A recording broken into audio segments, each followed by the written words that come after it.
see it. So it's Well, hello, telling folks. me, I'm Jeffrey Daugherty, your friendly neighborhood Christian whistleblower. I'm here with R. Wayne Steiger, and this is our new show, Midweek Report. You'll know the truth. The truth will set you free, and we're here to try to bring you into some alignment with truth, or at least make some things available to you that maybe you did not have at your grasp before, and try to give you some information that will help you find your way to freedom and independence. How are you, Wayne? I'm doing well, my friend. How are you, Jeff? I'm doing great. I'm doing great. And I wanted to show you this one thing real quick. It was interesting from what we've been talking about. Let's see if I can find it. Doggone it. Oh, this one's kind of interesting. More faith-based films will feature F-bombs. Well, there you go. We're going outside the normal constraints of Christian movie making, says Generational Sins writer-director Spencer Fulmar. New Christian movie out October 6th contains 32 profanities, the highest ever for a faith-based film. We're calling them hard faith films. Okay. Stuff up, Wayne. I'm sorry. That got me going. Whoa. Okay. We have truly switched reality, folks. I mean, hear me out on this. We're no longer where we used to be. All right. What do you mean? Well, listen, I can remember, let's say, back in the 70s, and you would think about traditional gospel films. I mean, Right. listen, we were brought up on Cecil B. DeMille and Charleston Heston, Right. that set an image within our consciousness in the West that still today, Jeff, permeates the foundation of what everyone thinks God is. That's true. It's a fact. And in fact, you will talk, I don't know about the millennials and on up, but for the most part, the boomers and the Xers and the et ceteras, that is our image of God. Absolutely it is. 100%. And here's a little bit of good news. Scientific research shows group meditation lowers crime and death in surrounding areas. Oh, wow. There's breaking news. Journal of Crime, Psychology, and Law. It's called the Maharishi Effect. 7,000 individuals over the course of 3 weeks meditated deeply in regular intervals. The meditation seemed to have a profound effect on the total crime rates, violence, and casualties. During their meditations, an average of 16% reduction in violence, casualties, and total crime. Can you imagine, Jeff, if we went into the penal institutions of the United States, which most of them are now and he's not held. talking dirty. That just means the jails. Yeah, which are privately held. But think about this. What if you were actually begin to teach meditation into the prisons? I'll guarantee you, Jeff, within a year's time, you could really start something that it would begin to empty out those jails.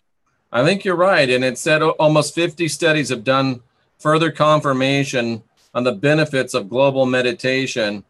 Research shows an overall violent crime rate dropped by 15% when 4,000 participants participated in group meditation. 255,000 less crimes in this city called Merseyside from 1988 to 1992 if it had continued to follow the national crime trends. So very interesting. Jeff, I believe we're waking up to this fact that something's not right. We know that instinctively. And I swear, I think it's, this recent controversy about the national anthem, it's a distraction.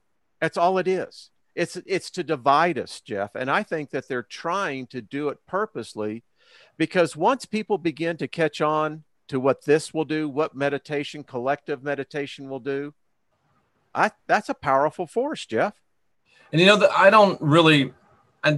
hesitate to say anything about the whole national anthem thing, but all I know is this, that, I lived in Orlando for about 6 years, and I worked for Marriott, and I knew people that worked for Disney and worked for Universal. And if you work for Disney or you work for Universal, or you work for Marriott, you are not allowed to do political protests. when you're in a Marriott uniform, a Disney uniform, a Universal uniform. You're not going to see Mickey Mouse or Minnie Mouse or Donald Duck taking a knee.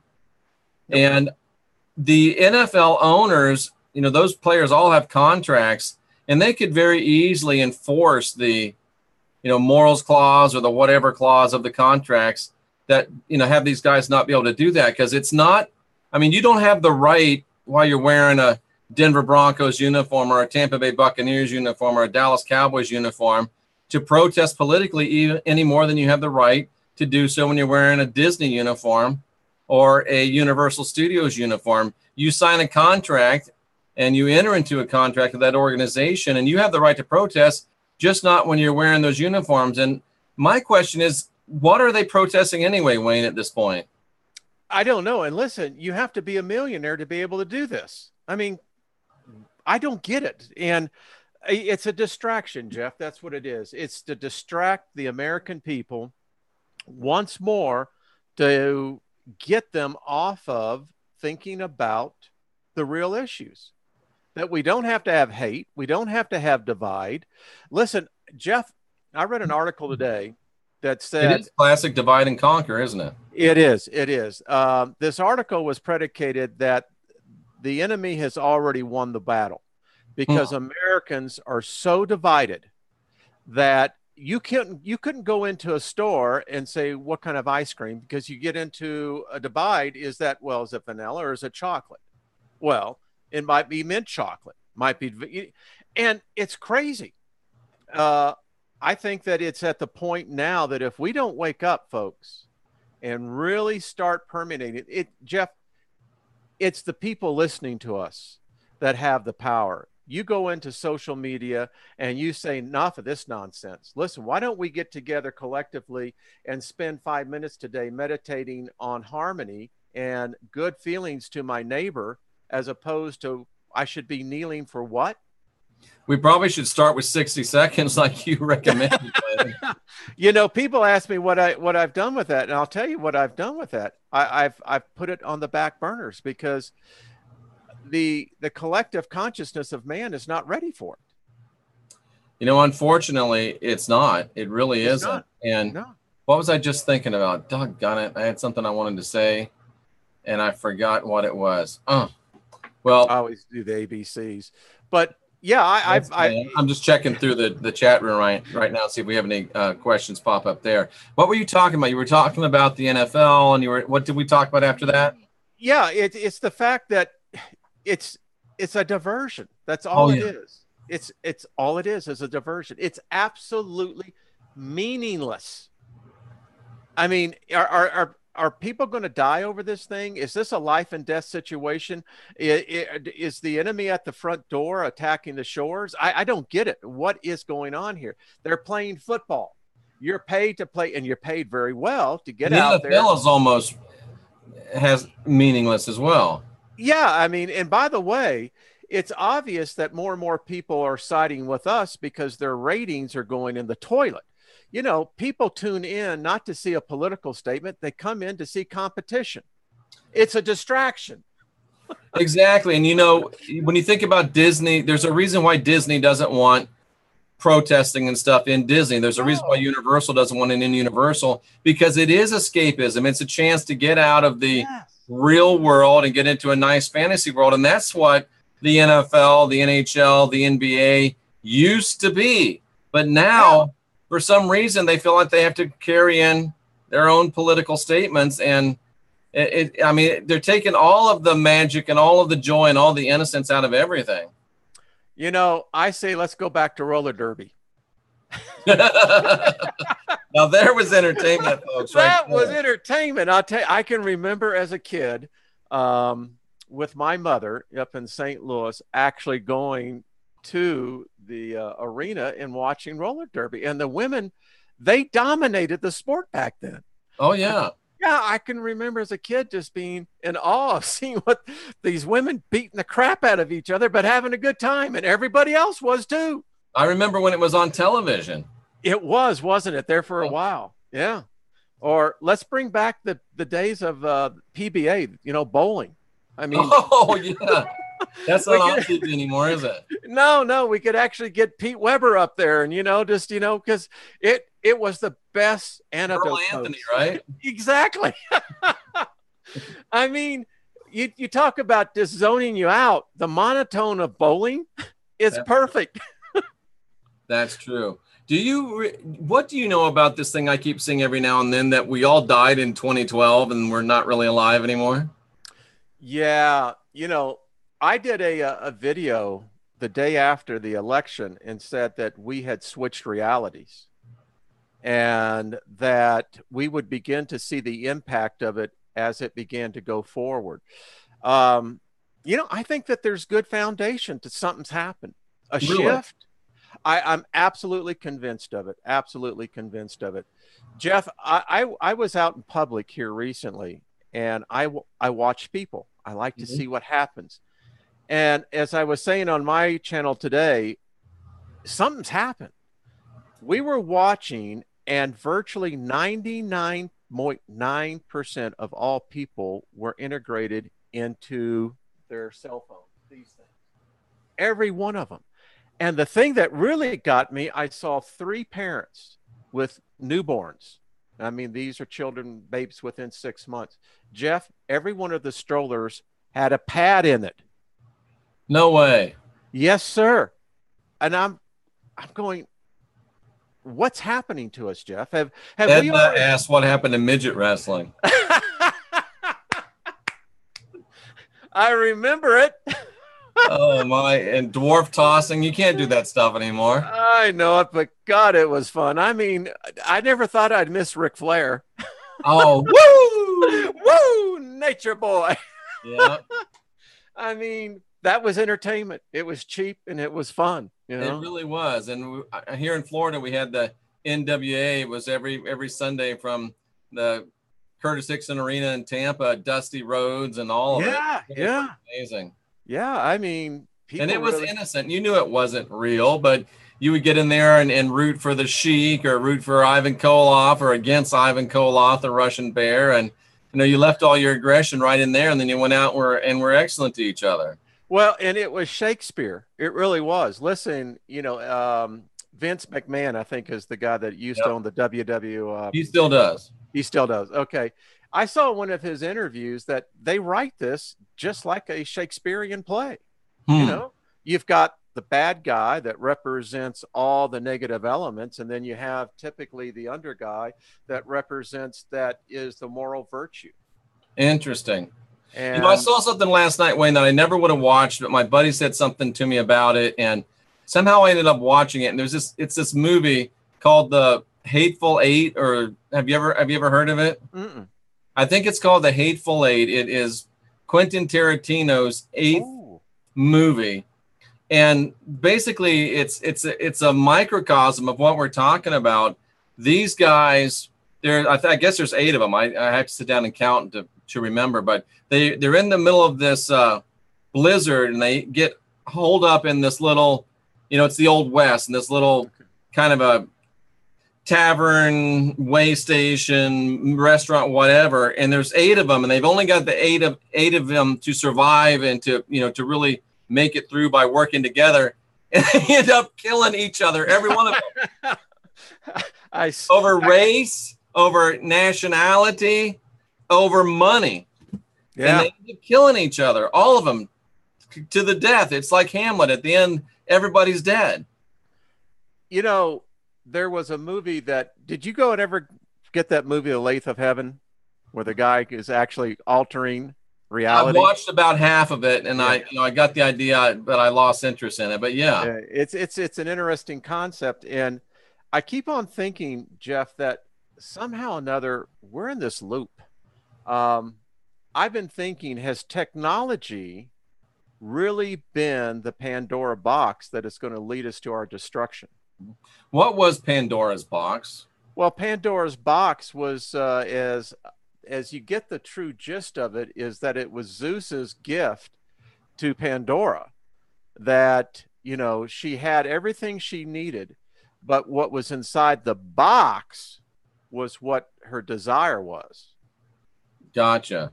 And when the box was open, well, The desire of everything, lust, greed, avarice, all the 7 deadly sins that the church so quickly adapted. And that's so interesting because when you talk about that, when you think about the 7 deadly sins, they have their root in Greek mythology. Interesting. And it shows you how all religions are basically kind of amalgamation today.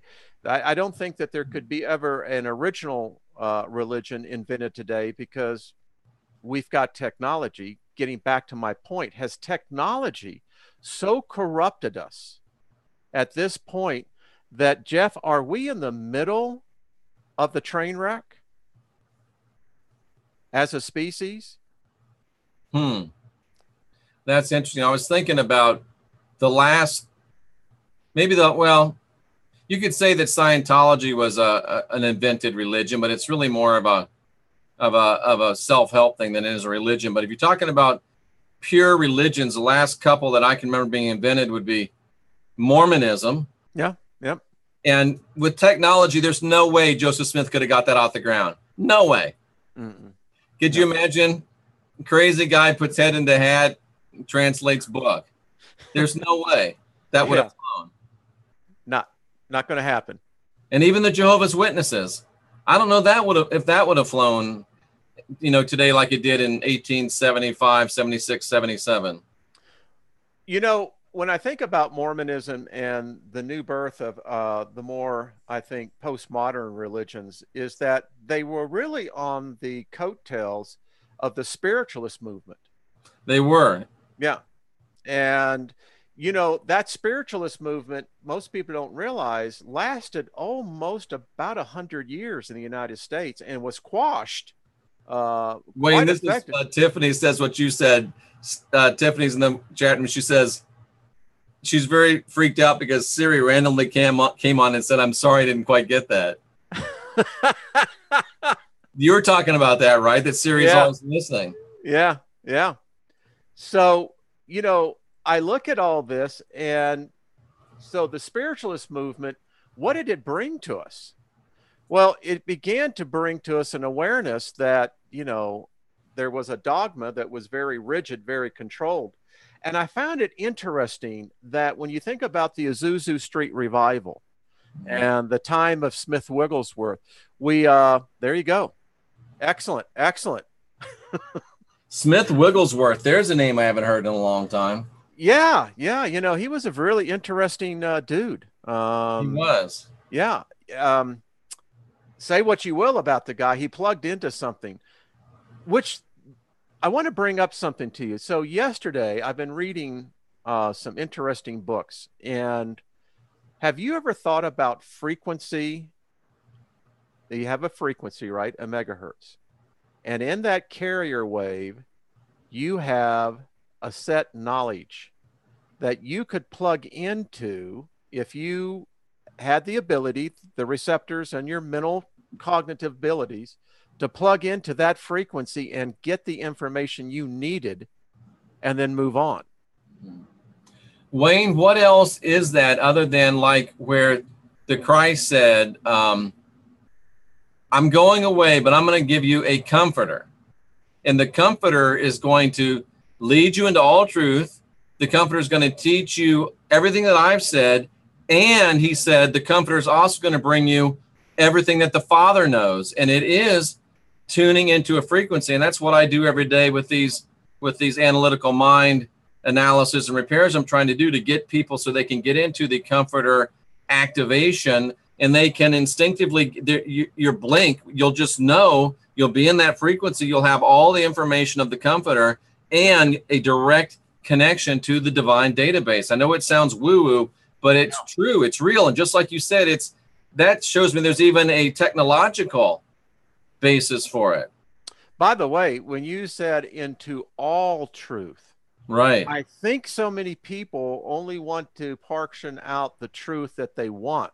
Or it's just from the Bible. No. Yeah, exactly. And, one day people are going to wake up to what the Bible is. Number one, I say it and I'll say it again. The Old Testament was never meant for the Western world. Absolutely not. Give it up, folks. It's amazing how many people I hear quote it as though it was their heritage. And I'm going, You don't even know how that was written. No, and it's not for you. It's not. And the New Testament, folks, it was never meant to be taken literally. I mean, the Christ is what we all should be achieving for. Absolutely. And oh, and here's one thing I wanted to say, and I forgot about it. Scotty Clark, our buddy, September 23rd guy. Oh yeah. So I saw that he said, "Oh no, we made a mistake. It was September 24th." So then September 24th passed, and now he says, "Oh no, I made a mistake. It's September 30th." And it's funny, he's doing exactly what Ellen G. White did. 1844 came and went. William Miller says, "Look, I messed up." And instead, Ellen G. White, instead of her saying I messed up, she creates this investigative judgment where God is up in heaven going through all the records to make sure these people are saved. And they've been doing that since 1844. And that's the basis of the Seventh-day Adventist Church. And the Marzulli is just saying, I didn't say it, as much as I show that he did say it. And Scotty's like, just keeps changing the date.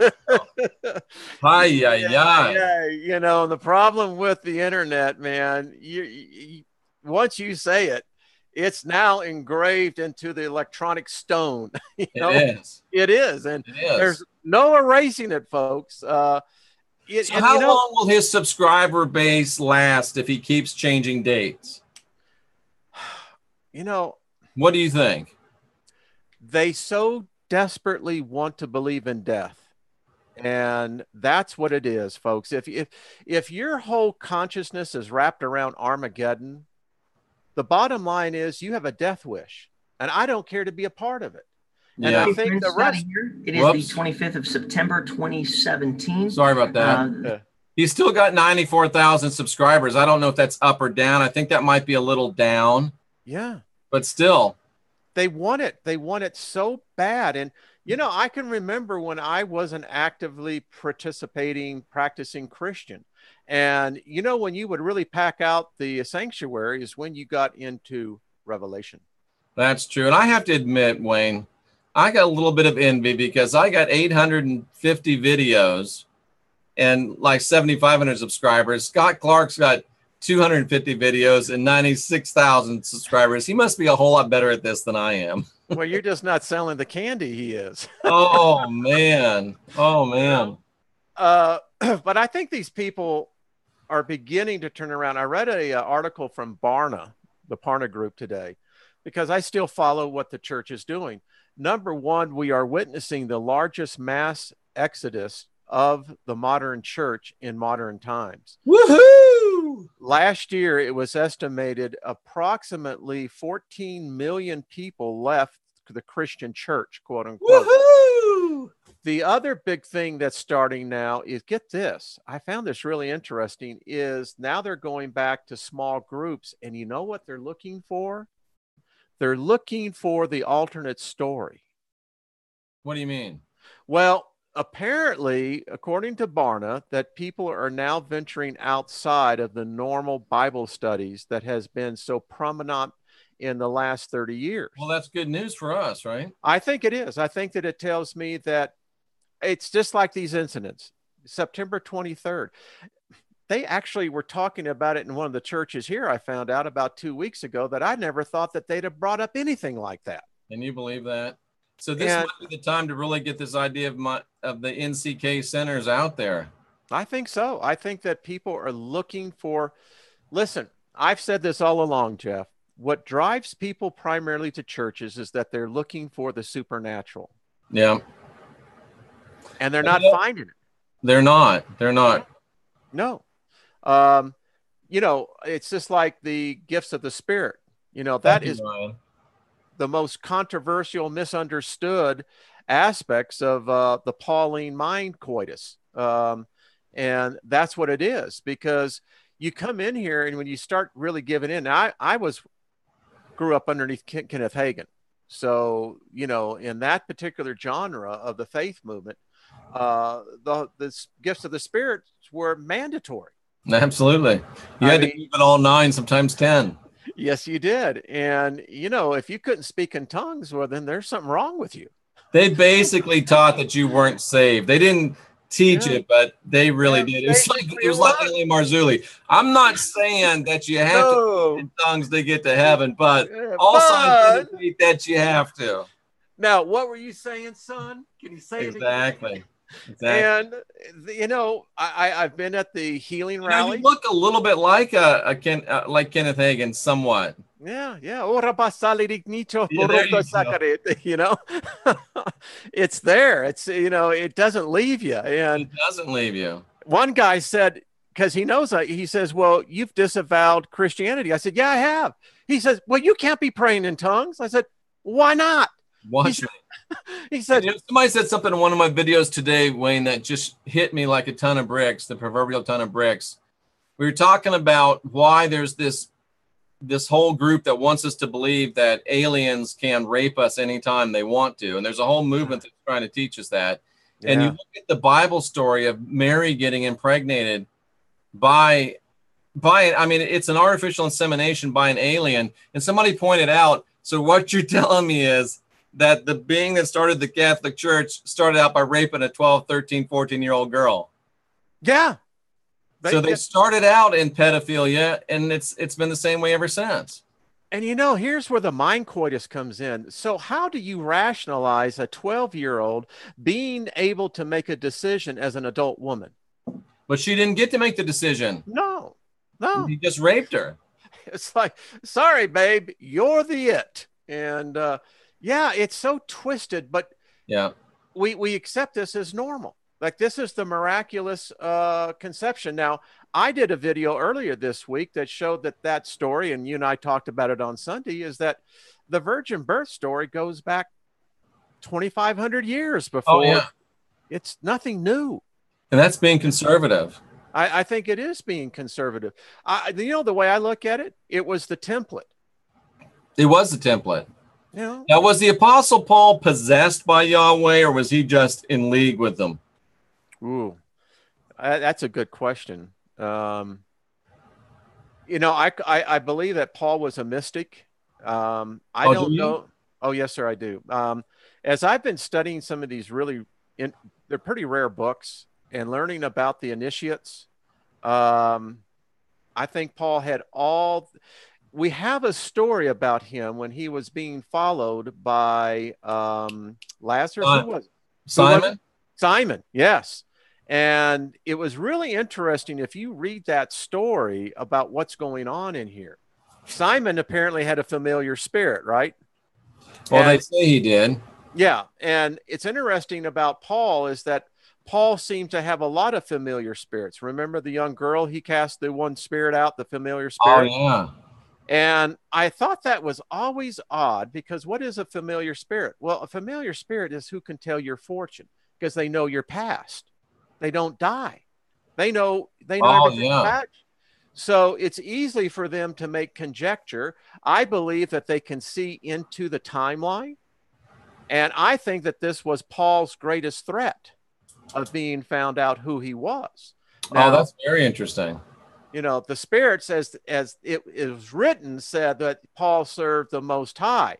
But I'm still going back into the 14th part of Acts, I believe, where Paul's going into Ephesus and he makes the announcement that he serves the God that has no name. Right. And Ephesus later put him on trial and found him to be a false apostle. Yes, but that's interesting. Maybe that's one of the reasons why Christianity is so against familiar spirits, because they don't want the familiar spirits telling the people, hey, look, you're being sold a pig and a poke. Yeah, yeah. You know, you have to look at this thing in a rational mind. If you're telling me I can't go there, I want to know why. What's the problem? Well, now, if you're saying, well, Wayne, that's a radiation dump, you know, and although you can't see it, it'll kill you. All right, I'm going to kind of think, all right, well, maybe you know what you're talking about, and I'm going to believe you until I find something that counters that. Right. In a way, we've been told the same thing. We've been told that there was a devil, there was a Satan, there's all these demons, and, you know, no one can tell me where the demons came from. There's a lot of speculation, but no one has shown me the actual book that says this is where they came from. They'll give you the book of Enoch. They'll try to go into Genesis 6:4. And again, all speculation. And so then you have to say, well, then if they exist, why don't you want me to know about it? If I have an enemy, isn't that what the military, that's what they taught me in ROTC, that to know my enemy is to know what I'm going up against. Right. Just a thought. Even back to the NFL, they scout the team they're going to play. They watch tons and tons of video on them. They study their enemy. Yes, they do. But George Washington and a lot of other people said, know your enemy, and he even said, keep your friends close and keep your enemies closer. You should know more about your enemies than you do about your friends. Yes. Arguably, we should know more about the quote unquote demonic realm than we did about the apostles. And can anyone truly tell me what the demonic realm is? I mean, I've studied a lot of black magic books, and Jeff, most of the time I leave there thinking, well, whoever wrote that, that's conjecture. There's no predication on what they're saying. Well, Wayne, from my Christian training, I can tell you all you need to know about the demonic realm is you don't need to know about it. Just shut up and pay your time. That's exactly it. And then you want to throw me in, Ephesians 6:12. And I'm going, all right, principalities, dominions. And, I got so into it where I went and studied those words out in the Greek. I wanted to get it all the way down. And I'm going, what? How did he know this? And don't just tell me, it's like giving me the end with the byline. I want to know the story. What is this kingdom? What is this rank? How did that happen? How did they establish it? I did a thing, Jeff, on Monday on Satan in itself. And I said, the church gave him a raise. They elevated this creature. I mean, apparently, yeah, he was an angel. I don't know if he was a seraphim. He was not of the archangel class, which I find very interesting.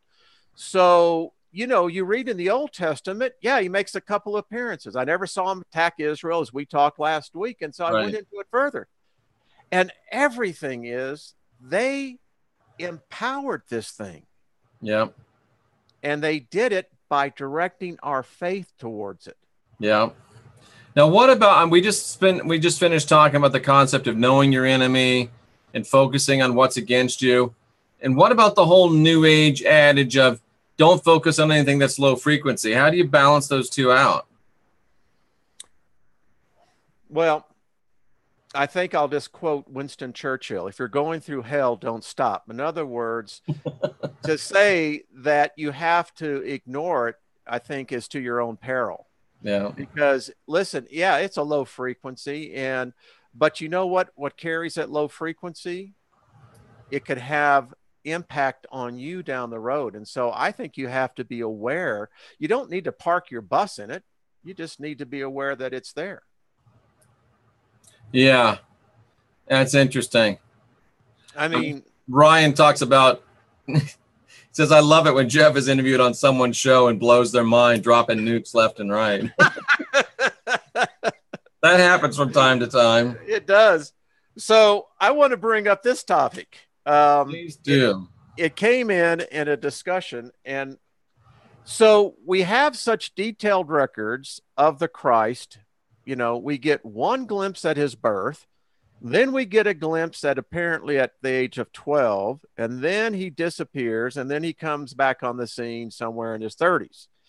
The question I have is, what happened to the Christ child? I mean, surely someone had to write something. These people were not illiterate, ladies and gentlemen. They were educated. King Herod had the most educated, I don't know what you want to call it, subjects of the whole Eastern realm of the Roman Empire. It's almost as if he'd never really existed, Wayne. No. The Apostle John says that the Christ came as a fully grown man, walking, talking, entering into discourse with us. And if you read on into the book of Romans, Paul said, it was I who first preached the gospel of the birth, death, and resurrection of the Christ. So to me, if you stick straight to the scripture, straight to the text, it's very plain.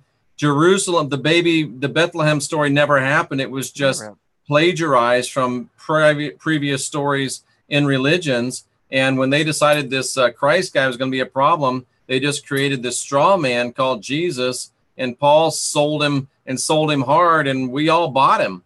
Oh, yeah, yeah.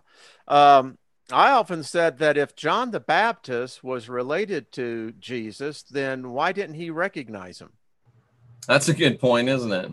Yeah, I mean, come on, folks. Judea isn't like, the state of Texas. No, it's not.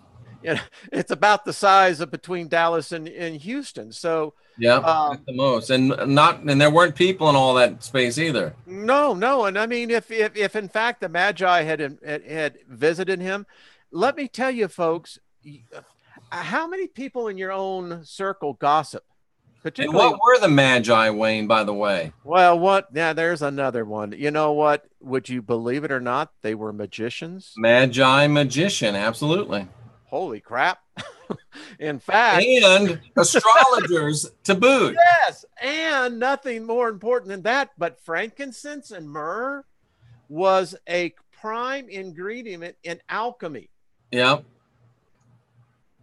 So, everyone would have known about this. Oh, that's the Jesus kid. Yeah, the magicians came and visited. They left him gold, man.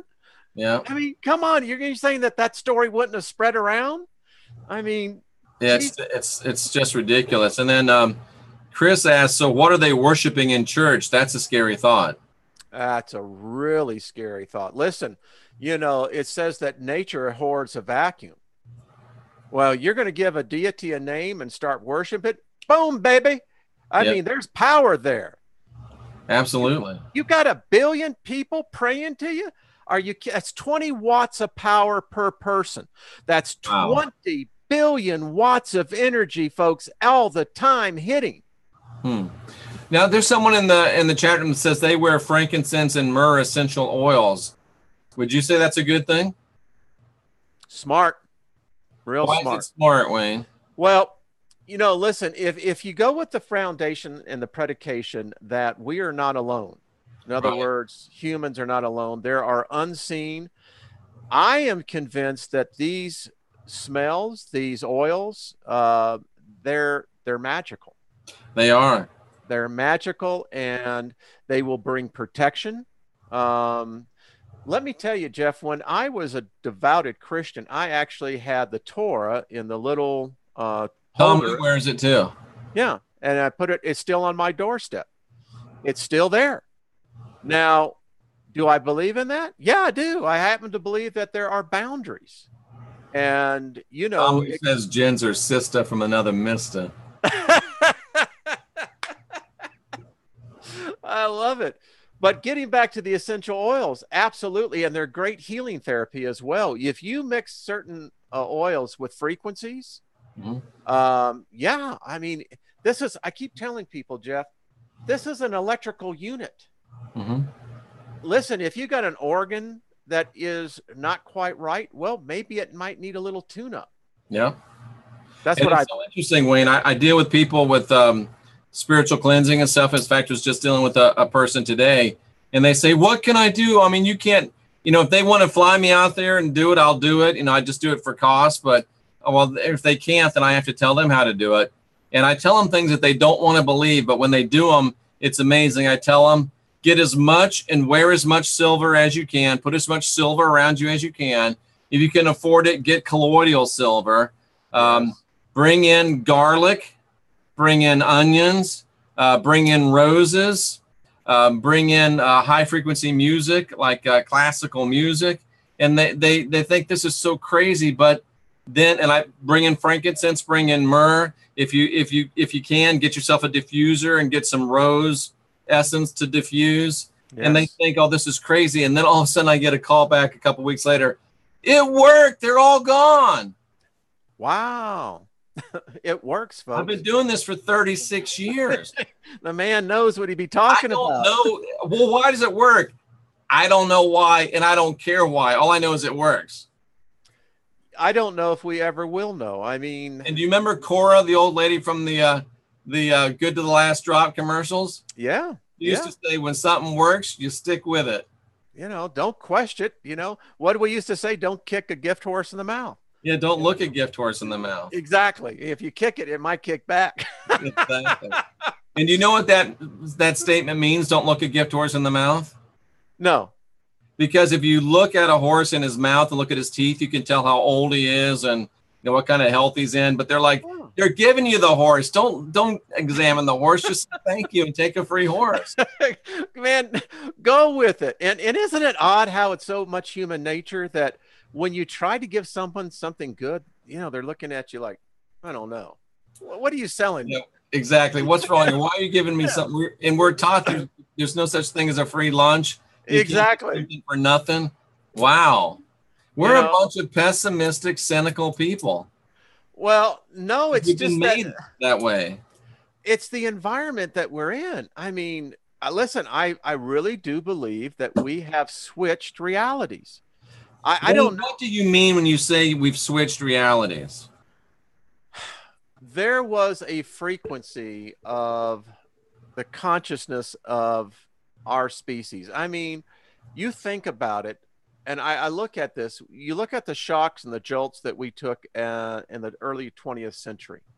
We had a worldwide depression, had 2 major wars. We culled the planet of the population, and we went into this period of where the vibration, the frequency was pretty much maintained. And we saw this in the prospering of the globe. Today, the population is a result of the prosperity of the last 100 years. No doubt about it.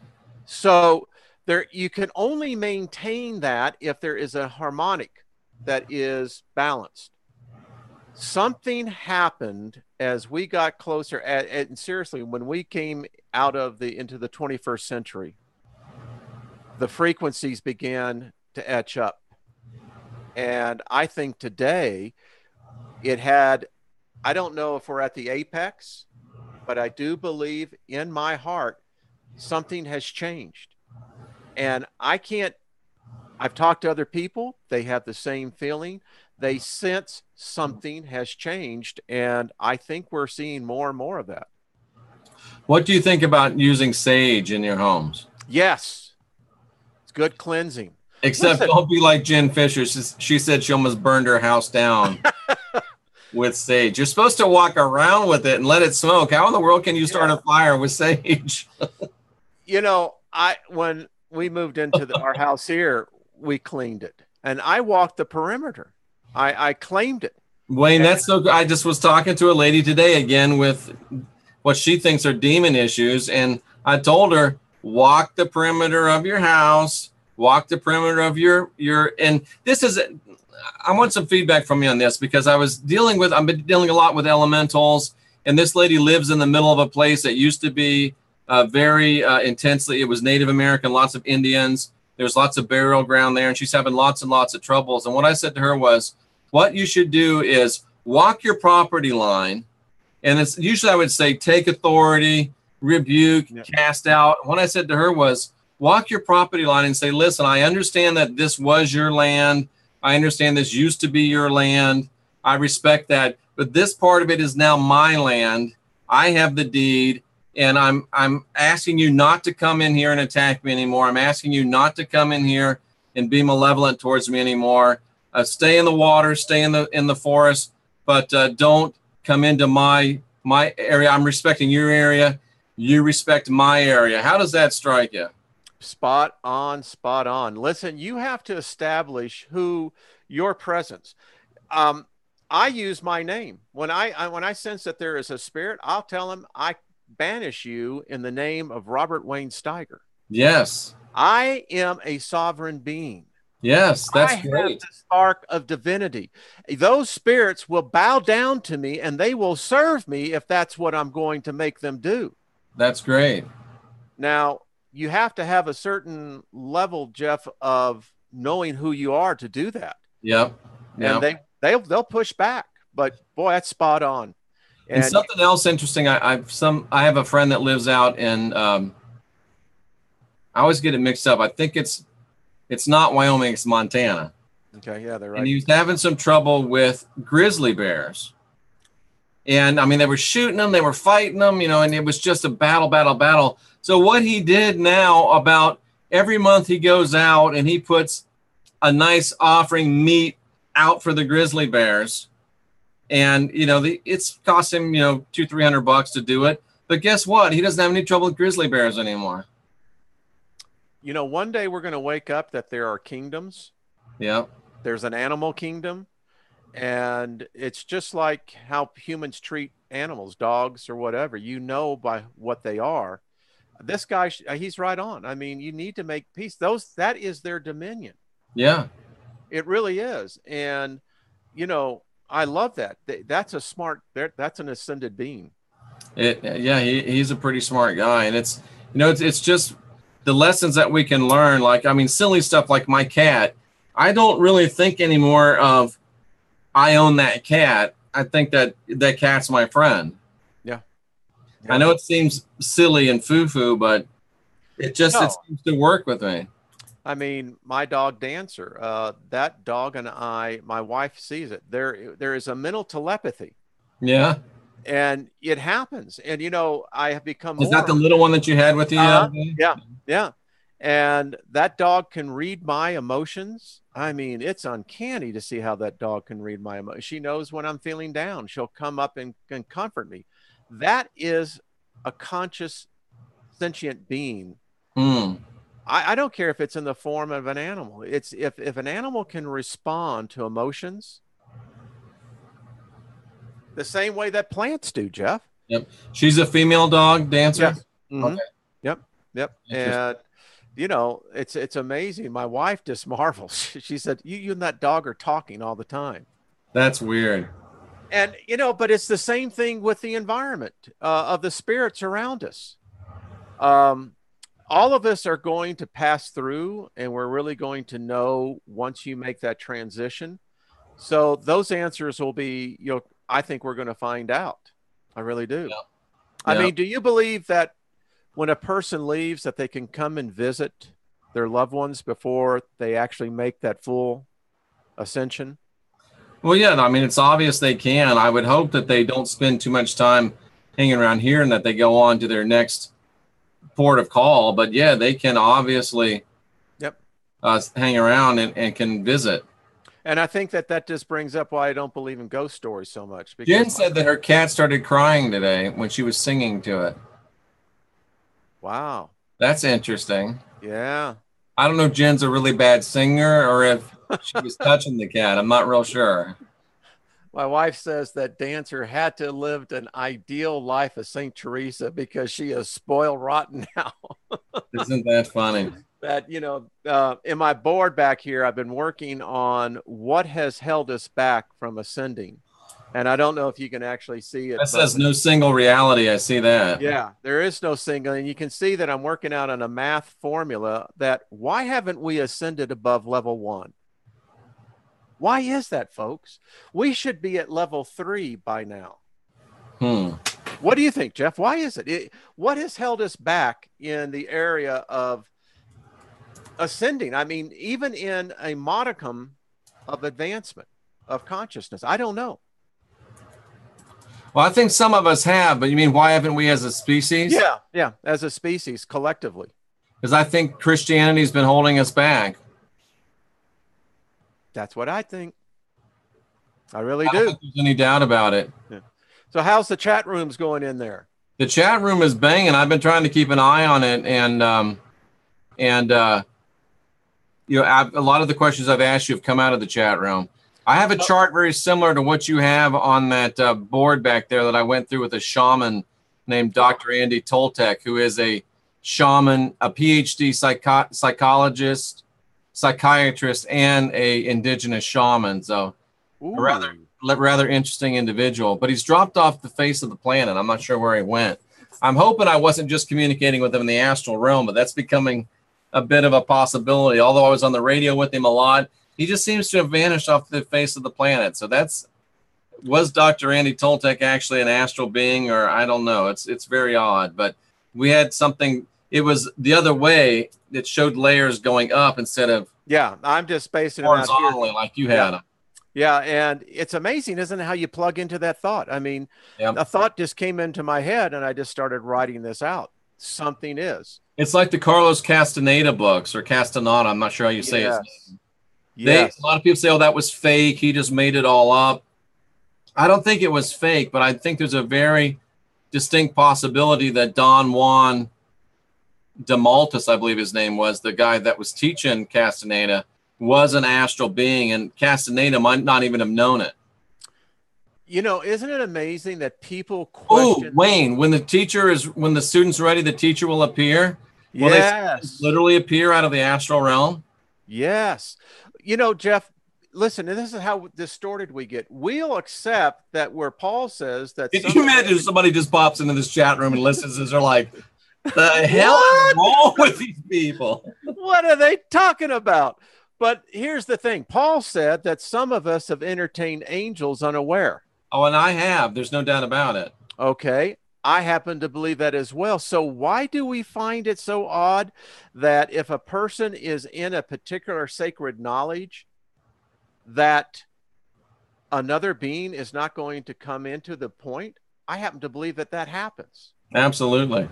And it's funny, you know, speaking of that, someone coming in, we had somebody come in on one of the last shows that I saw the statement in the chat room, this is unbiblical. And I'm like, how long could they have been watching this before they found something that was unbiblical? I mean, if they've been here more than 10 minutes, they've heard at least 2 or 3 things that are unbiblical. Some guy wrote me, and it was a compliment. He said, I pity the poor fool who thinks he can debate the Bible with you. Yeah, exactly. I said, well, it's not that so much it's a debate. It's just actually a recognition of what truth is. That's all. Yeah. You know, it's like the study of alchemy. Jeff, I think that has been an element that needs to be brought back into the collective consciousness of our species. Oh, absolutely. And there's a reason why that is much. Why do you think that is? Why? Yeah. I'd love to hear that, because they have put so much effort, energy, money, time, lives, killing people, burning things to keep that out. Why? Tamu, do you really believe that you've had teachers appear from the astral to you? Because she was echoing that. Well, I mean, because it's tremendously powerful and liberating and empowering to the individual. And you can't have that if you're trying to create a fear and guilt slave matrix. No. And I can tell you it's real. But if your mind is not open to it, it's never going to bother you. Well, it's like the great American philosopher Method Man once said. He said, free your mind and your ass will follow. Oh, now that is funny. You know, when you were talking about that, it was Steve Martin, the LA Story. I didn't see that. Oh, you've got to see. That is one funny movie. I think that was back when movies were a sin. Oh, maybe. Yeah, that's true. Isn't it amazing how we get all these things that, well, you can't do that, you can't do this. And eventually what happens is that box gets like this, and then it gets like that. Yeah. And pretty soon you're squeezed to nothing. Yeah. I remember preaching somewhere one time when I can't remember where it was. I made the statement of, now this is back when bowling was a sin, and somewhere from the congregation, it still is. Oh, I remember our next door neighbors down in Texas. This was back in the 60s. They were Pentecostal. Yeah. And the girls all wore the long hair. They didn't believe in cutting their hair, no jewelry, no makeup. They didn't even shave. And, you know. Wow. But they took it literally. Tamu says she has had teachers come from the astral plane. Yeah. I agree. I believe it 100%. I think, unless hopefully he'll contact me and prove me wrong, but Dr. Andy Toltec just disappeared when it seemed like he had taught me all he could, and he was gone. I mean, gone. I've read numerous stories. Listen, I've been visited. When you get moments of inspiration that you do not have any connection to the thought, do you think that's just random? No, not at all. I don't think so at all. Listen, I think that the spirit of Socrates still exists today. Plato. Socrates? Yeah, Socrates. Don't you know? And, you know, just because Bill and Ted, you know, took him back to Sam Dima. Yeah.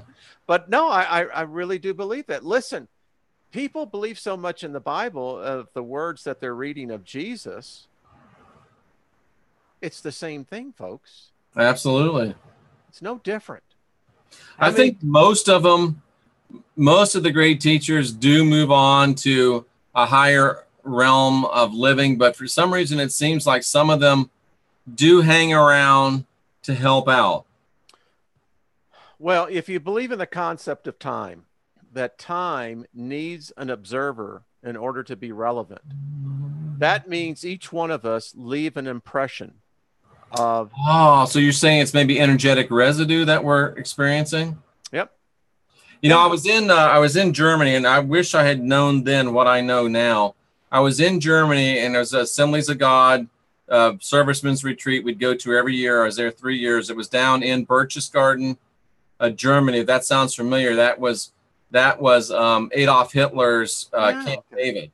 Wow. Okay. His retreat down there, and we actually held the meetings and lived in the very hotel or Berghof that you would see Hitler in, and all of those pictures down there in Berchtesgaden. So we were down there, and I would be walking the halls, and I would see SS officers dressed in their black uniforms sitting there. We would see hooded figures up on the platform when we were picking up the Bibles and, you know, policing up all the hymnals and stuff. So we were actually seeing, I always wondered, was I seeing energetic residue, or was it a ripple between time or frequency?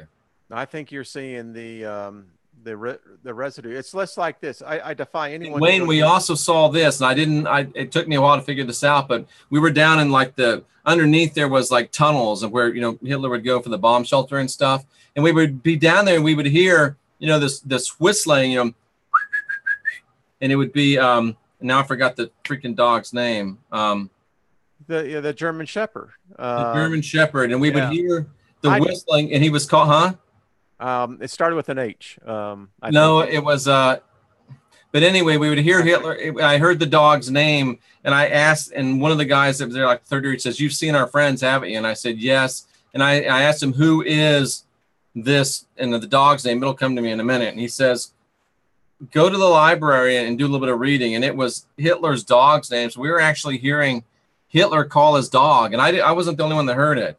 I believe it. Blondie, thank you. Absolutely. I experienced the same thing at Gettysburg.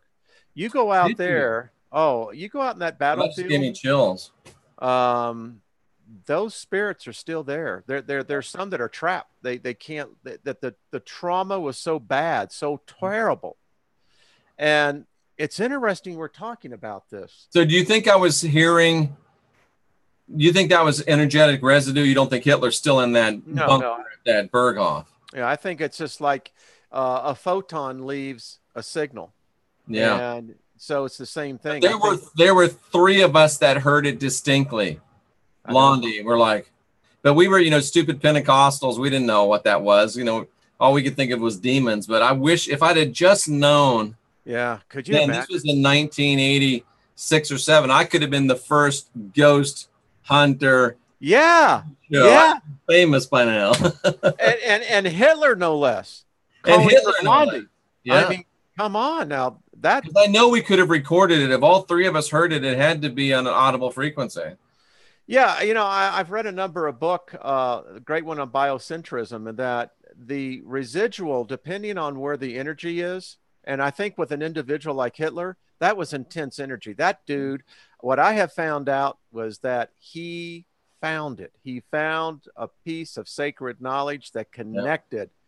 Yeah. And do you think the fact that it was down there within such thick concrete walls and thick, you know, metal protection, do you think that kind of keeps the energy within possibly? I think it absolutely makes sense. I mean, they're trying to capture neutrinos. You know how they trying to capture neutrinos? They're about 3 miles below the ocean. Ah, so it was possible that some of that energetic frequency was. I think that's, and we're not trained in this. How do you know now that you know this? Could you imagine going back? Yeah. And Wayne, I was so scared when I heard it. I had on my gold wedding ring, right? And I wore it all the time to work and everything. So something happened to me. I was standing there and the wedding ring fell off my finger, and it fell down, and the floor was all grates. It hit one of the cross members of the grates and bounced back up, and I caught it. But what makes a wedding ring that you wear forever suddenly fall off your finger? I guess I was so scared my finger shrunk. Well, I mean, you're involved in a lot of energy, dude. I mean, that's an intense environment. It really is. I think that you could probably go to Waco. I was just thinking, about David Koresh, and I bet you could probably feel the residual energy is there as well. I told you I got invited to preach there, right? I was telling someone about that, and they went, "Oh, how horrible!" They went, "Did he go?" And I said, "No, he's still alive." No, I didn't go. This was like probably 6 months before, because you'll laugh at this. I was in Eastern Oregon, and I had a radio show that was on the largest radio station in Eastern Oregon, and that meant probably 15, 20 people could hear it. And it was called the 11th Hour Messenger. Oh, that's a good one. And Koresh somehow heard that, and because it was about, my whole thing was the rest of the full gospel, how the Pentecostals had rejected the Sabbath. Oh, and the Sabbath was rest. So the rest of the full gospel, you can see why Koresh was. I see exactly. And I get this letter. I wish I'd have kept that letter. It was a handwritten letter from David Koresh. Wow. Saying, come preach at, they called it, I forget what they called it. It had kind of a weird name. It wasn't Mount Zion, but it was something like that. It was something like that, yeah. What was the name of David's compound? New Jerusalem? What was it called? What was the name of David Koresh's compound? What was the name of David Koresh compound? Mount Carmel Center. Mount Carmel. There you go. That one. I still remember the tank, going into the building. And I'm sitting there. I was actually in Las Vegas when that was going down. And I'm going, this is a church. What's going on? Yeah. Yeah. And, maybe the fact that this is all accumulated that to where we are today, as we look back, we're going to go, well, there's any wonder that we're not here. We're finding out things. I mean, the residual energy is something that I think needs to be explored more and more. It may be allowing us to have those voices from the past kind of give us a little guidance. That's in Waco, right, Wayne? Yes, it is. Yeah. Yeah. Has anyone ever done that? Gone out there and looked for residual stuff? Not that I know of. I know I've seen Bill Hicks and Alex Jones out there. Doesn't surprise me. But, I'd approach this from a different point of trying to record an EMP, an electromagnetic voice. I think it would probably be more interesting to build, and you probably could do this, that could pick up the residual energy, as opposed to trying to trick it, trying to interact with it. You mean like some type of a device that would register? Yeah. You could actually see, and I think we're close to that. Remind me to ask you something off the air that I need help with, that I think you may be the guy that I've been looking for. Okay. That has to do with that. So, very, very interesting. Well, I had another thing. I know we're over an hour, but please bring it up. So I just thought I'm going to leave everyone, as we leave, with some great pictures of alchemy. Alchemy. Let me go here to the beginning. So alchemy, I've come to think that alchemy is just the art of manipulating the ether. I think that is absolutely correct. In fact, I'm reading. It's amazing. You just took almost word for word what they said. They said what we have learned to do in the 21st century, and we're not even aware of it, is that we are now touching the ether. We are. And I look at, did we ever see Alex Jones and Bill Hicks in the same place? Probably the silliest conspiracy on the internet, that Bill Hicks and Alex Jones are the same person. Could you imagine? That's the dumbest thing I've ever heard. But look at all this symbolism. Oh, that's German. Yeah. This is the tree of life. With what are those dragons shooting at the tree of life? Yeah. It's and you can see God himself is blowing it away. It's not exactly what you were thinking that it was going to be. Wow. So they're against the tree of life. Yeah, and you can see my family name up here, Where? Steiger. Oh, yeah, absolutely. Yeah. Here's one. Look how the dragon is actually That's the sun god. Yeah, this is Baal. Oh, my. Look at that. So this is, I think, Jupiter, Yeah. Mercury. This is a werewolf. A werewolf. Yeah. Yeah. Interesting. Who was it? Nebuchadnezzar that turned into a werewolf? Yes, yes, yes, yes. People don't remember. There's the show right there. You know, look at the owl. We're going to see a lot more. Is there an owl man, or is that There like he is. what's that guy called, Mothman? Right? Yeah, well, there he is, right there. Is that what Mothman is? Kind of an owl? Yeah, guy? yeah, yeah. And listen, you know, if you read the ancients, there was a time, and I still believe that these creatures of half humans, half animals still exist. And check out the cherubim there with the mermaid tail. Yeah. It's so when you get into these, this is, look at this. I think Pumpkins hanging from a tree. yeah. This is Lucifer. Lucifer. Almost Blake-esque. It reminds you of the Yeah. great red dragon and a woman clothed with the sun. Yep. More Another alchemy. owl. Always the owl. And So look are at, owls bad or good, Wayne? boy, you know, you know, a lot of people say that the owl represents Moloch. I don't agree with that. I cannot find that because look at what the owl is sitting on. Am I the only one that thinks owls and cats kind of look alike? I think they have the same virtue, but look at, he's got the snake in his hand, in his talons. He does.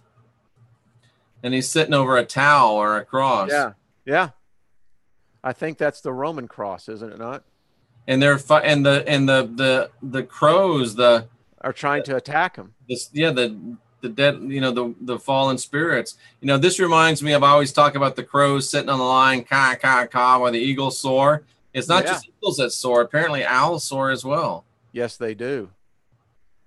These are the alchemists of the, I call them the last true alchemists because I can't find modern day alchemists. Go back to that picture, Wayne. So these guys are standing there watching this guy work in the furnace. Yeah. And, you know, even when you do talk about alchemy, they've got it reduced to the whole, if you say alchemy to most people, they have no idea what you're talking about. But even the people that do know what you're talking about are still thinking lead into gold. So there's like 3 layers of deception. Yeah. Yeah. And listen, true alchemy is about the ascension, the transformation of the soul. Absolutely. Owls see in the dark, Mari Pia says. Oh, really good on that one. Very good. I found this one very interesting. Lilith is associated with owls. Yeah, that's and that's called death. So I guess death is a big orgy, it looks like. Well, the story behind on this one, this guy is dying and he's being pulled from what he's realizing out of the physical. And well, I think the picture kind of goes with it, but it's rich in deep meaning. How about this one? Yeah, that's what she said. Yeah. I found this one really interesting. Here is the crown. Here is below. The moon, the sun. And that's very typical iconography, the moon and the sun. Yeah. Like there's some of those pictures where people say, oh, there's UFOs in the sky. Clearly, no, it's the moon and the sun. How about this one? This is a man creating out of the ether. He is. He's got his wand, isn't he? Yes, yes, yes. He's got 2 wands. If you remember the movie Doctor Strange. That was a great movie. Okay, now you know where they got it from. He's working with 2 wands, Wayne. Yes, look at this. And he's opened up a portal. Now, the one thing that I saw in that movie that I researched and it doesn't really exist are those sling rings, whatever they called them. I'd love to have one. I know. I can't find them anywhere. I think that's a fictional. It's probably just a their idea of a wand, huh? I think it is. But it's still what a cool idea. It's very cool. And Dude, this we one, could make those and sell them. We'd get rich. look at all this. I mean, as Wow. I study this, I mean, She's holding an anchor and a harpoon? yes, yes. And it's chained. It looks like it's chained here. And then she has the. Well, there's a chain on the end of the harpoon because if you stick the whale, you got to reel him in. I guess you have to. So what is she harpooning? What whale is she after? I have no idea. I don't know if she's casting something down here. It looks like water coming out. Yeah. Boy, that's interesting. How about this one? She had her hands full. Oh, that's terrible. All right. Nappy Yogi is responsible for that. Owls have 100% accuracy with their prey, I've heard. Ooh. That's pretty true. Wow. The tree of knowledge. Each one holding a crown. 1, 2, 3, 4, 5, 6. Yeah. 7, 8. Wow. I mean, and yeah, that's interesting. And it's, I find it interesting that there's men and women on that tree. Yes, there is. Just some deep, deep stuff. Where did you get these from? I went in and just began to collect them as I came across. Anyone, can now go in, just tap into alchemy, and you can begin to. They're playing. What are they? What does that say on the top? They're playing with fire. No, nature. Playing with something, and boy, I used to be able to read this, but interesting. Wow. Now, what is she like? Is that like Mother Earth? I think this is what I got from this. I mean, you got the animal kingdom, but look at that's Gaia. You got these small people down here that are. It's from a goat, which could be. And then what is this? This looks like a dog, right? Yeah. Oh, it's a wolf. It's a wolf. So people are suckling at the wolf and the goat. Goat, both of which in scriptural terms. And at the breast. And at the breast. Yeah, but that's the breast of Mother Earth, so that's got to be okay, right? I would think, yes. But these down here with the wolf and the goat, they're missing the boat. Yeah, I think so. Maybe it's symbolic of where we establish ourselves in the ascension. You know what? Just when you need a when you need a scholar, yeah. Here's Scotty Roberts says that's Romulus and Remus suckling at the wolf. Ah, excellent. You see, again, using that of the past into the present. Well done, Scotty Roberts. Thank you, Scotty. You smart guy, you. Scotty, we can't. YouTube is getting tough on cussing, so I was going to say Scotty's famous line, but I can't. Oh, I see. But they can put it in Christian faith-based films. Exactly. The more stuff Scotty Roberts learns, the more he realizes he doesn't know stuff. Yeah, I think that's the true point of where you get into wisdom. Again, this one's really powerful. Oh, so that's again the sun and the moon. Yeah, commanding the elements, folks. Commanding the elements. So we can do this. Jeff, this is what I am convinced of. We can do this. The supernatural used to be natural to us. Yeah. Now this is Moloch. Moloch. And just so people know, this isn't a representative of a living being. This is a statue, a brazen statue that they would stoke with fire and put the babies on it to sacrifice. You know, one of the great mysteries I've never figured out, Jeff, is where did they learn about this deity at? It had to be Egypt. I mean, well, if you look at the Cain and Abel story, it's really the Lord accepting human sacrifice. Maybe the Lord taught him. Ah, true. I think, it was obviously, and this is Moses. Well, the Lord raped a 12, 13, 14-year-old girl, supposedly, to impregnate her with his baby Jebus. Well, listen, when people really begin to study the tribes, holy crap. Yeah. I mean, it freaks me out. I mean, what they were doing. I mean, listen, that's knowledge. Again, this is Moses. Who knew Moses was so yoked? Well, I got to tell you, he was the master magician. He was a master. And here he is mastering the elements again. Who is that? Do you know? I believe this is Moses. Oh, okay. Yeah. Interesting. And then in his Again, right hand, he's got a, looks like a tulip, doesn't it? over here. Yeah. Interesting. All the symbolism in here. By the way, I think there's good evidence that those cats been around. That's got, is that from David Icke? Yeah. And the reason why I make this one, if you go and look at the ancient, the model, the figurines of Ishtar, I think that's who she is. Wow. This one here is just really interesting, is it not? Where's I that mean, brother's shorts? I don't know, but I find it so interesting. Look at this. Got the Cardicus over here. You got the serpent over here. It looks like the eagle here. Looks like a phoenix. Yeah, phoenix. Good, good. He's standing on wings here. Looks like it may be like a flying carpet, a flying device. The moon and the sun. Why did the song A Whole New World come into my mind? I don't know. And that's it. So there you go. That's it. I was just starting to enjoy it. So interesting, isn't it? And it's all part of our past, folks. It's if we had that knowledge, just think, Jeff, you and I could, well, who knows?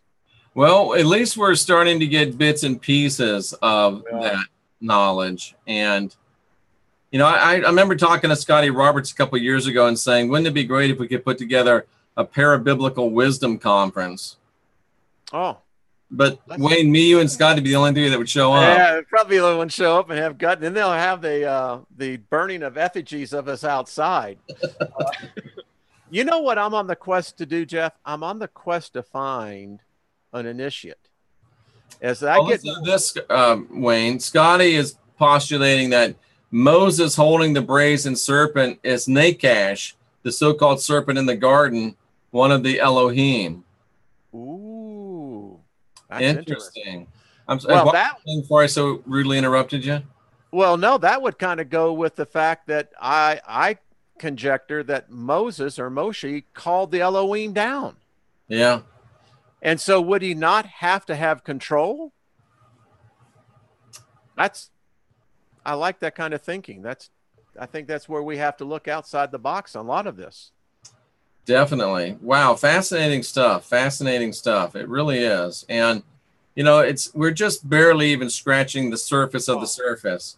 We're not at the top. We're not even at the tip of the iceberg. We're at the third snowflake down on 10 feet of snow on top of the ice, which is on top of the iceberg. Yeah. You know, and yet it feels like we're learning all kinds of stuff. Well, we are. I mean, the fact that we're becoming aware of alchemy and understanding that now alchemy is not magic. What is monoatomic gold? Pardon? Monoatomic gold. Oh, that is supposed to be the gold that the Anunnaki were really looking for. It's the it's the highly, what did I hear? It's the gold of the gods. Interesting. Yes. If we could figure that out, who knows? So we don't know what, you can't buy that on Amazon. No. But if Jeff Bezos can think he can, it'll be there. It'll be there, yeah. I never thought about that. I ought to send him an email saying, hey, Jeff, we're looking for the true lost arts of alchemy. Got any hints? Send who an email? Jeff Bezos. Oh, yeah, there we go. Yeah. Scotty says, was Moloch Zeus? You know what? Because maybe I think Moloch, Yahweh, Zeus, Marduk might all be the same dude. It could be. I mean, I think it's a good, I may put it this way. I think that the foundation is there is that someone is masquerading. Oh, Yahweh is definitely masquerading. Yeah. And I'm convinced, and I know that Rex gets really nervous when I say this, but I'm convinced that if Yahweh ever did have any power, he doesn't have any power anymore He's faking us all. It's all a smoke and mirror show. He's the Wizard of Oz behind the curtain. And his rulership of earth is over. All that's left is for us to enforce it. Well, if you want to do a really objective assessment of the Old Testament of Yahweh, he never was a God that had any power. He never did his own wet work, Wayne. Never once. Never did. Never did. He never attacked another God. He never attacked another nation. In fact, if you look at it, outside of the Mount Sinai event, that's it. Which Mount Sinai event? Well, with him coming down in his ship. I mean, okay. Yeah, I mean, that's really about the only extent that I've ever seen anything. I mean, but even all the plagues on Egypt, those could have been done by Moses. It was Passover wasn't even God killing people. It was he sent out the Israelites to kill people. That's why they marked the doors. Don't kill these people. He was God. Didn't he know? Isn't he God? Supposed to. Don't you know? Aren't you God? And here's what I'll say it again. When Moses went into the court of Pharaoh to do his tricks, those were his apprentices. Yeah. Of course they could mimic what Moses, and of course Moses would know how to be superior to their magic. Yeah. By the way, when they threw down their staff, it didn't become serpents, it became crocodiles. Yeah. That's what the original Hebrew says. So now it gives you a whole new visual, doesn't it? It does. Down his staff, it becomes the pharaohs become crocodile. There was crocodiles running around there, folks. That was an intense situation. And when you come to think about it, it would never be the serpent anyway, because the serpent is not what we have been brainwashed to think. The serpent has always been representative of knowledge, right? Wisdom. It's everywhere. So, what are we missing? Daugherty says that Yahweh was inky. Yeah, I've never really made those. I understand where he's coming from. I never have taken it that literal, because I always wondered. Because I think Yahweh somehow appropriated the Imhulu, and he was trying to convince people that he was or Marduk. So really was. Well, I think a great study. These deities, these gods, they're egomaniacs, man. Oh yeah, especially Yahweh. They're psychopaths, and talk about an ego. Yeah. So I think that if Yahweh could mimic him, I mean, that's what the Catholic Church is saying about Satan, that Satan has the power of mimicry. That's right. Satan himself is transformed into an angel of light. Yep. And that he actually created an opposite scene of exactly the birth of Jesus so that he could then corrupt it. And of course, when you know that Satan created a false fossil record in the earth so that we wouldn't believe and that we believe that evolution was right. None of those fossils are real. That was all created by Satan and placed in the earth, just like all those other religions that have Jesuses in them 3,000 years before there was a Jesus. Those were also created by Satan. I mean, this cat, he's probably sitting going, wow, hey, God, look what they're doing for me down here. And if Satan did do all that, well, then who's God? Well, think of it, Wayne. If Satan did all that, and we are told that most of the people that God created are going to wind up in hell, then Satan's really the winner and God's the loser. God is a loser God, and Satan is the most powerful God. We should all be saying, hail Satan. Hail Satan. Hail Satan. I mean, someone's going, oh, you can't do that. He's going to get you. You know, again, the creature that I see in the Old Testament is not this creature that was taught to me in Sunday school. Yeah. I mean, because it scared the hell out of me. Iowa X wants to know if dinosaurs tasted like chicken. It's rabbit. Yeah, rabbit. That's right. Oh, but they became birds, right? Yeah. Yeah. I mean, they must have tasted like chicken. So that brings up the whole thing when you said crocodiles. You know, crocodiles is apparently the same species that was existing during the dinosaurs. What happened? That's interesting. Yeah. I always tried to figure out the proverbial cockroach. You know, they've been around since the Are you beginning. talking about L.A. Marzulli? Exactly, the cucaracha. The L.A. cucaracha. I'm sorry. That was mean spirited. But anyway, yeah. So the way I look at this, I'm doing a thing right now in looking at alchemy as to it was taught to the very early ancestors. That's how they got by. That's how they had the knowledge to plug into it. Because I could never figure out that you could see, for instance, the insect kingdom. Yep. The insect kingdom passes on their collective knowledge to each new generation. Well, why can't we do that? Why is it that we have to start from zero and then try to get ourselves up to? I think at some point in time, we should be able to say, if knowledge is in fact residual, and that knowledge in fact can be stored, which we've seen that. By the way, Jeff, do you know that they're going to be having petabyte storage devices come out? Wow. Petabytes. Now, if you don't think that we're seeing, and I think about the inundation of knowledge that's hitting us. Well, we went to the moon with the Commodore 64. Imagine what we could do now. Hell. Did we go to the moon? Here we go with that one, huh? Yeah, And it's just one small step for mankind to the flat Earth argument from there. Yes, and I know everyone's gifts stuff, and they use it from the Bible, right? That the Earth is flat because the Bible says it so. That's a very key to understanding the origin of the flat Earth theory.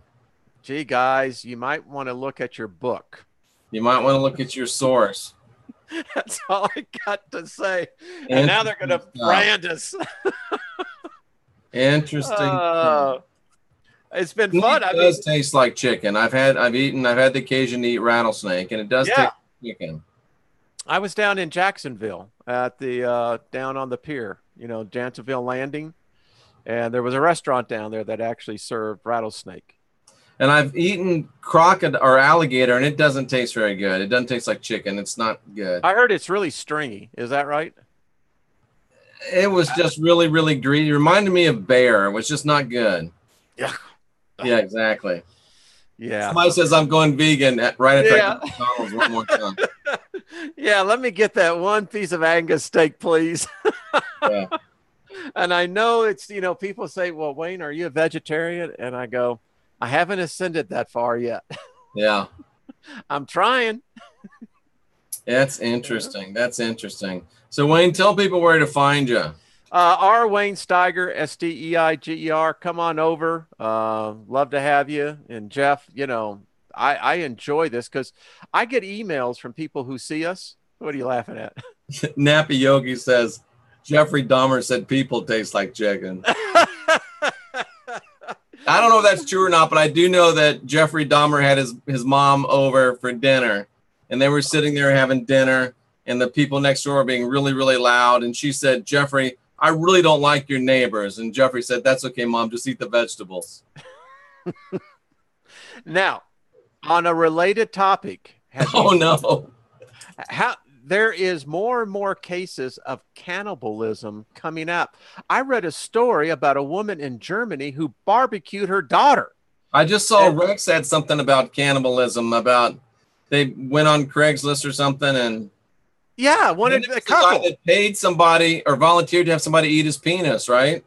I mean, and then the guy overcooked it.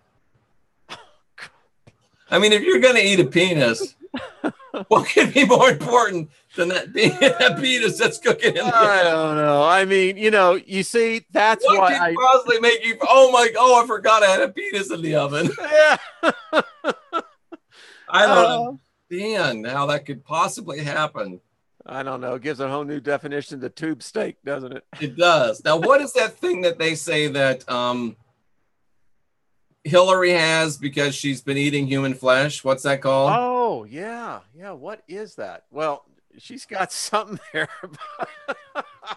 It wouldn't surprise me. I mean, we're seeing these stories popping up everywhere, and I'm going, I think we've changed realities. You really do think we've changed realities?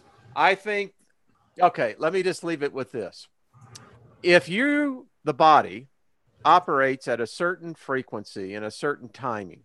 Our bodies are tuned to a time that gives us the ability to exist in this temporal plane. Can you move that dial up even a little bit or tune it down? Yeah. If you tune it up, you're no longer. Guru fever. Pardon? Guru fever. Yeah. Yep, that's it. Yep. That's what they say Hillary Clinton has. But if you can get Guru fever, then what about all these people that we say are drinking blood and eating sacrificed flesh? I mean, do you always get Guru fever from eating people, or do you just sometimes get it? I don't know. I don't know. I'm not versed in that. Wow. I have to say. But to finish the thought out is that I think if you vibrate at a higher frequency, I think you can vibrate into a higher dimension. Oh, absolutely. There's no doubt about it. So I'm just not that advanced yet, but I do believe that's my whole theory about changing realities. How would we know? How would we know if there was a galactic shockwave that came through that advanced our clocks even by a tenth? Yeah. And if we did ascend into another frequency, would we know it? I don't think we would. I think there would be residual impressions. But now we're getting out there into the fringe. Oh, I'm already there. Somebody asked you a question, Wayne. I don't really get it, but let me ask. Does Wayne think there's a weight limit to Earth, and if it affects frequency? Is there a weight limit? Yeah. Well, I don't buy that gravity is the superior law. I buy that the fact that it's electromagnetic, electricity is the superior. So I don't think mass has anything to do, because frequency is actually nothing more than a vibration that is in fact electricity. It's electromagnetic frequency. So to answer your question, no, I don't think that mass has anything to do with it. Yeah, I don't think so either. The universe, we see it already. In fact, when you look at the universe, it is exactly what happens in the labs. It's the same thing when you put electricity down. You can see it. So Tesla knew what was going on. He did. He absolutely did. I think that he figured it out. He absolutely figured out. I think the Russians knew it as well. And they're suppressing that. Tesla knew that you can generate free electricity. There's no reason for us to be using any carbon fuels. There's no reason for it. It can be actually, in fact, I've been at investor conferences where I have seen companies now postulating building what they call Wi-Fi electric. In other words, they're perfecting the technology within a 15-meter range that you can have electricity go to any device. Well, Wayne, there are reasons why we can't have it. Billions and billions and billions of them. Exactly. Trillions, probably. Little green reasons. Yep. Yep. And I think that that's, listen, every time someone's gotten close to that, you know? So was Tesla killed?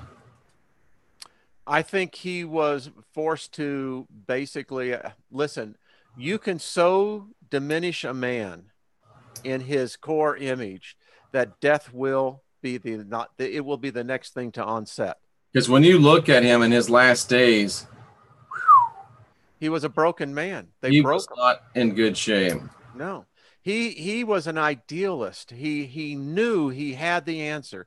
And, you know, we know the story, what happened to him.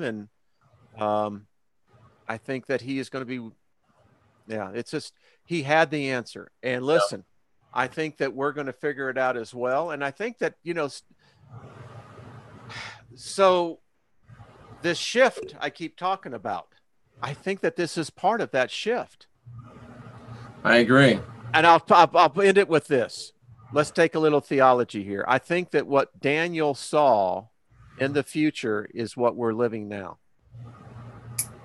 I think he saw Google. I think he saw this God that we have built. And Google is a God. It is the repository of man's consciousness. It really is. It is. I mean, Google's this close from being an AI. If not already. If not already, yeah. Yeah. I mean, you think about it, Jeff. If I tell people, if you've got Alexis and those other devices in your home, are you crazy? Alexa, not Alexis. You might have Alexa in your driveway. Yeah, Alexa, the Apple one, and I think Google's got one now. It's called, Amazon. what the Google one's called. But yeah. And Amazon's got one. And folks, you don't understand. You're plugged in now. You are in the matrix. You are. And I mean, if you think, and you think about it, that Alexa or whatever is sitting there listening to everything you say, waiting for you to give it a command. So when you're, I mean, think about it. Even when you're in passion with your significant other, it's listening. Even when you're in a fight with your significant other, it's listening. When you're watching porn, it's listening. Listen, this thing here, it listens all the time. I mean, it comes on. I ask it, are you reporting to the NSA? You know what it tells me? I'm unsure. I'm unsure. I went, I don't know where mine is. Yeah. I never know where my phone is. You know, you get Siri. Let's see. Watch. Let me see if I can get her. I'm on Siri. Siri. Yeah, I know it's you. Siri, are you reporting to the NSA? Let me do this again. Siri, are you reporting to the NSA? Who, me? Oh my. Oh my. So there you go. There you go. There you go, folks. Wow, this was supposed to be an hour, and it's been an hour and 36 minutes. I hope everyone, it's good stuff. I hope everyone had fun. I mean, listen, we're in strange times, Steve. I'm trying to get Siri to shut up now, and it's got who, me? Yeah. It's hard to turn Siri off. She's on, you know. It's so, yeah. Well, I know we went a little bit over, but this is good. I like this midweek. This is good stuff. And we'll still have the Sunday show. Oh, yeah. At 9 a.m. And this one's at 9 p.m. on Wednesdays. Hey, good timing. Good timing. Good stuff. All right, folks. I'm Jeffrey Daugherty for R. Wayne Steiger. This has been our midweek report. Join us again on Sunday for the Not Your Normal Sunday morning show. And in the interim, come back to this channel. We have shows live 11, 5, and 11. And go to the R. Wayne Steiger channel as well for more good stuff. And until then, I salute you that are seeking truth. Be excellent to each other and stay fearless, my friends. Wayne, let me ask you a question here offline as we say goodbye to all these nice people. Adios, folks. Nice to see you. We'll see you again soon. Be kind to one another.